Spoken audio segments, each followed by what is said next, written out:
Speed between hurdles is what separates good hurdlers from great ones, but most athletes lose time right here between the hurdles without realizing why.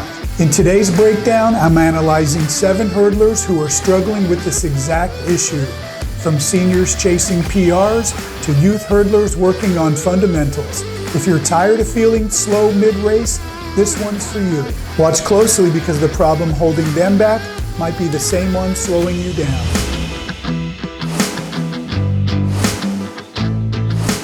Abdiel is a high school senior who just wants to get faster between the hurdles. Abdiel, overall, I think you're doing pretty well. A couple things I noticed though, if you see here, you're leaning over to the right as you go over the hurdle, and also your lead leg is rotated in so you can see your foot coming out from the side. So this is causing a swinging motion. So together that leads to a twisting up right here, which is going to lead to an untwisting here, which is the reason why your shoulders are turned around so much. So that's going to cause you to be a little bit off balance when you land and affect your speed a bit. Your approach to the hurdle looks good, but your arms need to be cleaned up too. First off, your lead arm here, you have it open as you swing it back. Your hand needs to be by your knee at this point, so you need to keep your elbow bent at 90 degrees and sweep it past it. And you're holding your trail arm out to the side, so that's also going to mess with your balance. You want to pull that through just as if you're running. This is Kendall. He's a high school junior. He's already been at it for 3 years, and he says he needs more speed between the hurdles, staying on his toes,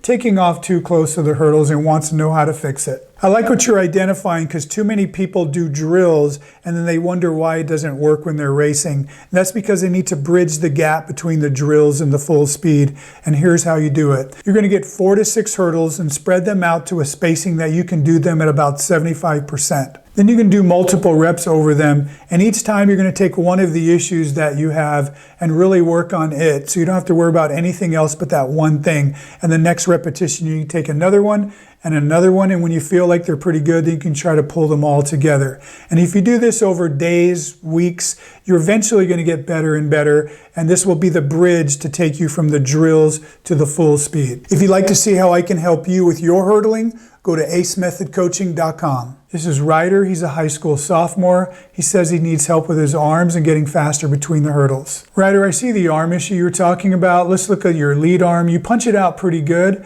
but when you pull it back, you're bringing it back with a straight arm, and your hand is nowhere near your knee. You want to have your arm bent at 90 degrees. You could think about pulling the elbow back rather than a whole arm.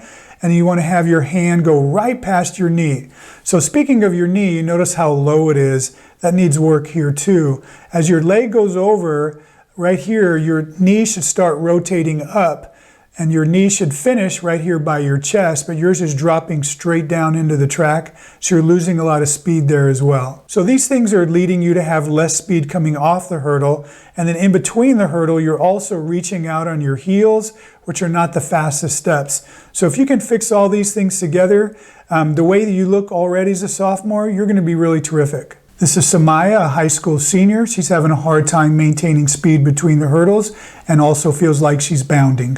Samaya, I think your speed issues start right here as you're approaching the first hurdle. I noticed at about step 5 that you're starting to jab your feet into the ground, which is a braking action. And then if we take a look at your arms here, they're both out kind of straight and swinging here. And because of this, you end up off balance. You can see that you're pretty twisted up here. Then you're running sideways on your first step, and then you straighten it out right here, but you don't have the speed, so you're having to really reach out, and that causes a slow step.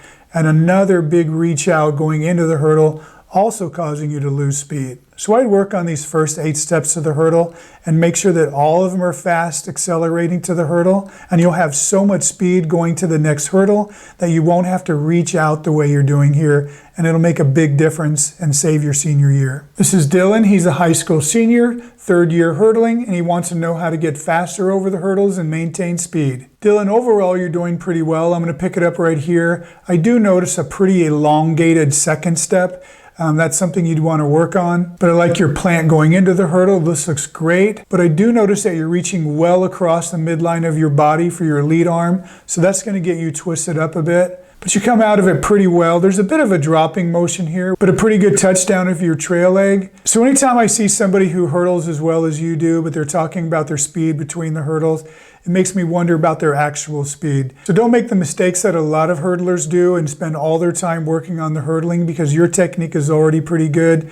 Make sure you're also spending time working on your speed and your endurance, because nothing makes a hurdler faster than being faster. If you'd like me to review your video, either one of these quick ones for this YouTube video or a real virtual coaching session, I'll leave a link in the description and in the comments. This is Chege in the green. He's a high school senior who waited until just this year to start hurdling. He feels like he's hitting his trail leg on the hurdle and not having speed between the hurdles. Chege, what I notice about you is the way you turn your lead leg as you're going over the hurdle. That could be from one of two reasons. Either you're too close to the hurdle, so you're doing that to avoid hitting it, or you have tight hamstrings, you're not able to bring it through straight, so you're turning here to get it over. As far as the motion of your trail leg, right here as you pass the hurdle, your knee should continue to rise so that your foot is higher and your knee is going to be by your chest. Yours is dropping down a bit, and that's the reason why sometimes you hook it with your ankle. Also, you'd benefit from keeping your arms tighter than this,